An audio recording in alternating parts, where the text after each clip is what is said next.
स्वामी सत्सङ्गको प्रेमले र उहाँको आग्रहले हामी ओशो सन्यासीहरूको यात्रा तय भएको थियो र ठिक 7 बजे गोपाल स्वामीको घरमा जम्मा भएर जाने भन्ने सल्लाह अनुरूप हामी त्यसरी नै ताङतिङतिरको यात्राको लागि जम्मा भएर 8 जना जाँदैछौँ। हेर्नुहोस् हौ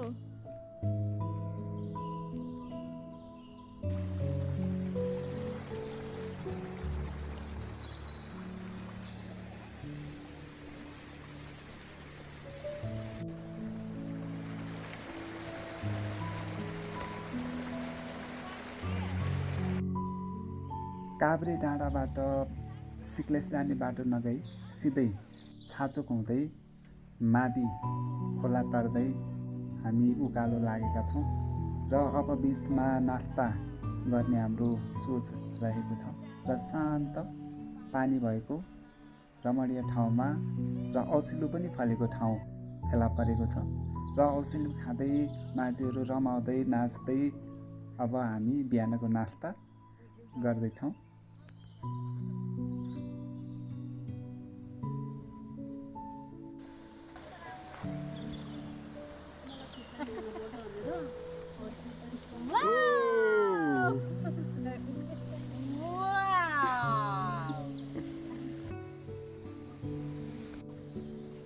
मलाई हो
ताङतिङ कटिसकेपछि हामी क्रपु डाँडाको लागि अगाडि बढ्यौँ र बिचमा अति सुन्दर ठाउँ बाटोलो चौर औसिलोहरू फलेको देखिसकेपछि हाम्रो माझीहरू रमाएर औसिलो खानियो भनेर गाडी रोकेर अनि औसिलो खानतिर लाग्नुभयो र म पनि हाम्रो स्वामीजीहरू पनि औसिलो टिप्दै खाँदै नाच्दै रमाउँदै यो सुन्दर अवसरमा आनन्द लिइरहेका छौँ औसेलुको।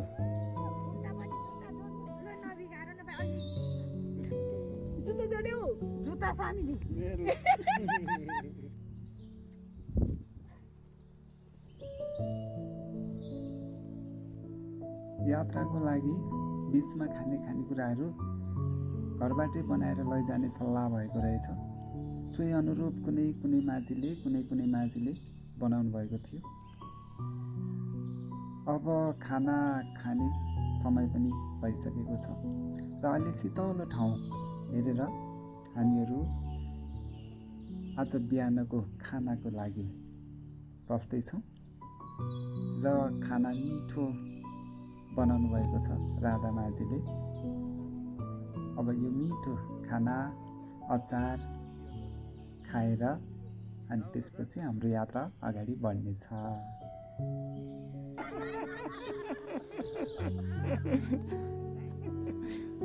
हारेको कर्म स्वामीजी कस्तो मेरो हारेको करीमा जता बोले त्यतै छ मरीमा।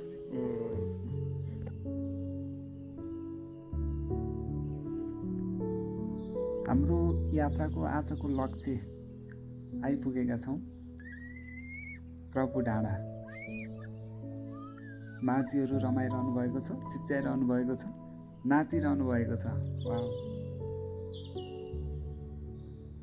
हावाको वेगले नेपालको झन्डा फहराइरहेको छ। वरिपरिका सुन्दर दृश्यहरू हामी टपमा बसेर हेरे जस्तै भएको छ।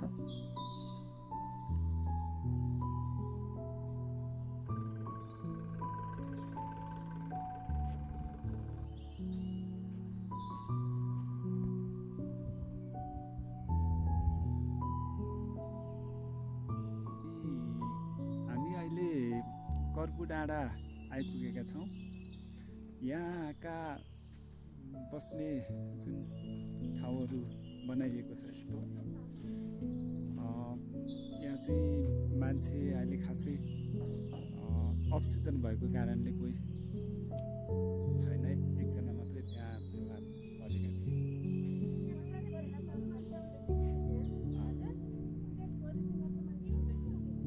र यहाँ चाहिँ खाली भएको छ, यहाँ कोही पनि छैनन्। यहाँ बस्ने ठाउँ यस्तो राम्रो छ, तर कोही मान्छेहरू छैन।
हाम्रो यात्रा कर्पु डाँडाको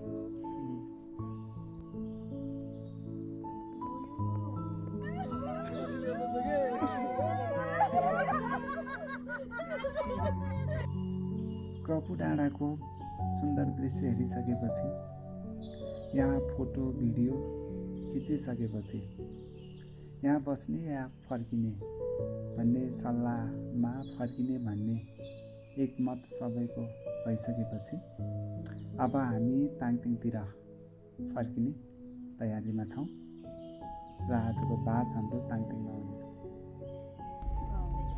यहाँ हो खिच्न पर्ने फोटो छ। यो जङ्गल जङ्गल हो, हेर्नु न यहाँ त्यसरी त हट्नुहुन्छ साथी। यताको यो वन चाहिँ मलाई साह्रै राम्रो लाग्यो। त्यही भएर कस्तो राम्रो छ।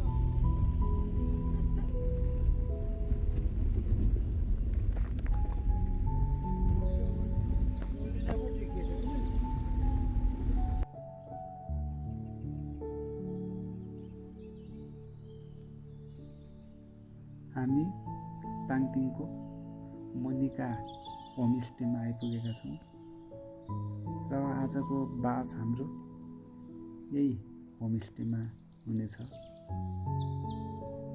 र यहाँ अब हामी चिया बनाउने अर्डर दिइसकेका छौँ र चियाको प्रतीक्षामा छौँ।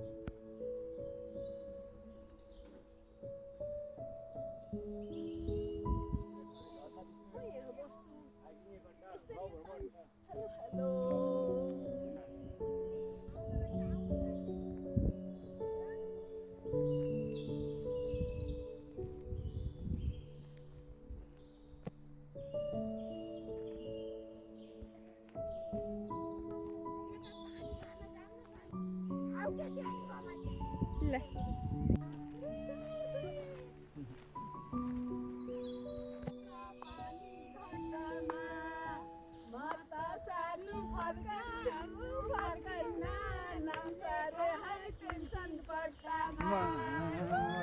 यही होइन घर त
बिहानीको सुन्दर दृश्यहरू देखिएको छ। वरिपरि ताजगी छ, हिमाल सुन्दर देखिएको छ र स्वामीजीहरू तल ओर्लिन अलि गाह्रो हुने भएकोले हामी तल जाँदैछौँ र त्यहाँ नजिकै गुम्बा पनि रहेको छ र त्यो गुम्बामा ध्यान गर्ने, मौन बस्ने सोच रहेको छ।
मुनिका होमस्टेबाट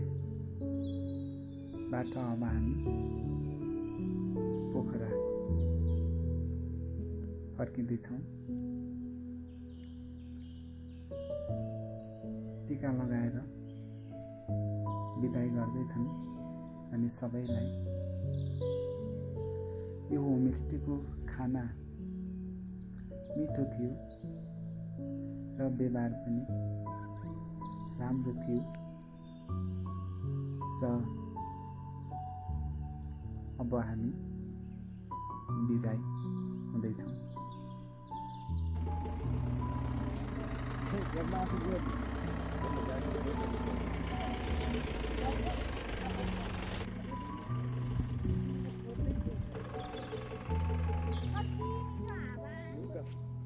हिसाबले धेरै रमाइलो भयो र आज फर्कँदैछौँ।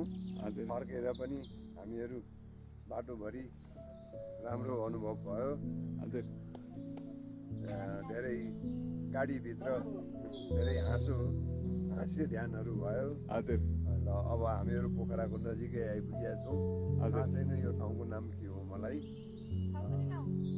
छाचोको के छाचोकको थकोरी गाउँमा आइपुगेका छौँ। यहाँ एकछिन आराम गर्ने भनेर बसिया छ। हजुर, पाइयो भने खरबुजा काटेर खाने भनिया छ। हाम्रो प्यारी राधिका माझीको अनुभव। मलाई त सबैजनासँग हिँडेर अनि कर्फु डाँडा नजाने भनेको पनि गइयो। सोचेभन्दा बढी रमाइलो, एकदम आनन्दमय यात्रा भयो। सबै साथीहरूलाई मेन भनेको सत्सङ स्वामीले सबैजनालाई एकदम धेरै धेरै धन्यवाद।